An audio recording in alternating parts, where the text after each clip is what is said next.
You ask Tiger to solve. This deals with linear equations with one unknown.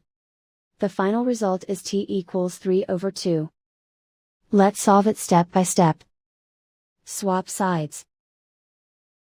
Group all constants on the right side of the equation. Add 13 over 20 to both sides. Combine the fractions. Combine the numerators. Reduce the zero numerator. Simplify the arithmetic. Combine the fractions. Combine the numerators. Find the greatest common factor of the numerator and denominator. Factor out and cancel the greatest common factor. And so the final result is t equals 3 over 2.